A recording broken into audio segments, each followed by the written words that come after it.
नमस्कार दोस्तों स्वागत है आपका मेरे नए चैनल सीमा की उड़ान में। हाँ, ये सीमा की उड़ान है, ये मेरी उड़ान है, ये मेरी उड़ान की कहानी। ये वो मोटिवेशनल स्टोरीज हैं जो मुझे हमेशा पॉजिटिव रखती हैं, हमेशा खुश रखती हैं। तो आज मैं आपके सामने एक स्पेशल टॉपिक शेयर करना चाहूँगी। तो वो टॉपिक है कि आपको पता है आपकी ज़िंदगी का सबसे बड़ा दुश्मन कौन है? आप सोचिए, वो कोई इंसान नहीं है, वो एक शब्द है और वो शब्द है कल। कल से पढ़ूंगा, कल से जिम जाऊंगा, कल से शुरू करूंगा, लेकिन वो कल कभी नहीं आता।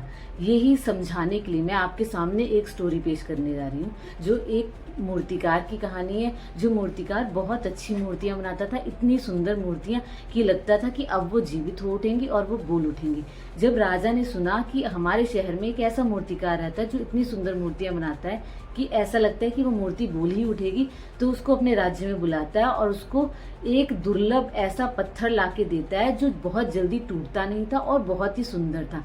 और वो मूर्तिकार से कहता है कि मेरे पिताजी की ऐसी मूर्ति बनाइए कि पूरा राज्य देखता रह जाए, वो इतनी सुंदर हो कि ऐसा लगे कि पिताजी अभी अभी मुझे आशीर्वाद दे देंगे। और इसके लिए मैं आपको देता हूँ 10 दिन और साथ में 100 सोने के सिक्के। मूर्तिकार बहुत खुश होता है और वो उस पत्थर को लेके अपने घर चले जाता है। और जब घर जाता है तो घर जाके वो उस पत्थर को रखता है और उस पर 10 चोट मारता है छीनी से, जिसका उस पर कोई असर नहीं होता। मूर्तिकार बिस्तर पे जाके आराम से सो जाता है। कहता वाह, 100 सोने के सिक्के, आज तो मेरे मजे हो जाएंगे। 10 दिन बाद मैं इन 100 सोनों को सिक्के को बेचकर एकदम अमीर बन जाऊंगा, अपने लिए घर बनवाऊंगा, अपना अच्छा बिजनेस बनाऊंगा और अच्छी अच्छी मूर्तियां बनाऊंगा और हमेशा खुश रहूंगा। यही सोचते सोचते उसकी नींद आ जाती है और वो सो जाता है। ऐसे करते करते 4-5 दिन बीत जाते हैं और फिर वो उठता है और 10 छेनी फिर से मारता है पत्थर पे, लेकिन पत्थर पे कोई असर नहीं होता है। वो सोचता है अभी तो 4-5 दिन और पड़े हैं, चलो थोड़ा आराम कर लेते हैं, बाद में इसको बनाएंगे। ऐसे करते करते 9 दिन बीत जाते हैं और आ जाता है 10वां दिन। अब उसको बहुत चिंता होती कि आखिर मैं क्या करूं, कैसे मूर्ति बनेगी, आज आखिरी दिन और आज भी ना मूर्ति बनी तो मैं क्या करूंगा।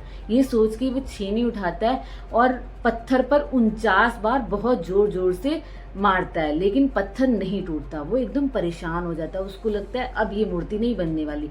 वो राजा के पास जाता है और बोलता है कि मैंने इस पे बहुत पत्थर छेनी मार ली है, लेकिन इस पे कोई असर नहीं हो रहा, ये नहीं टूटने वाला है। और वहां राजा इंतजार कर रहा होता है कि कब मूर्तिकार मेरे पिता की मूर्ति लाके मुझे देगा और मैं उसको पूरे राज्य को दिखाऊंगा कि कितनी सुंदर मेरे पिताजी की मूर्ति बनी है।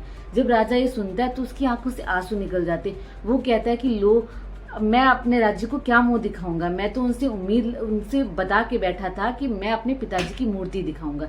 वहां पे बहुत से लोग आए होते हैं, इंतजार कर रहे होते हैं कि मूर्तिकार पिताजी की मूर्ति कैसे बनाएगा।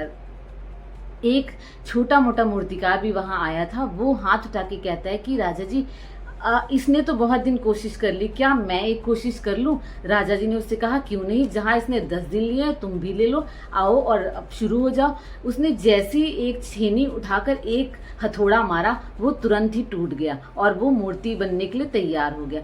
ये देखते ही मूर्तिकार के चक्कर आ गया कि बस एक हथौड़ा मारता तो ये आज टूट जाता और मैं मूर्ति बना देता और वो 100 सोने के सिक्के मेरे पास हो जाते।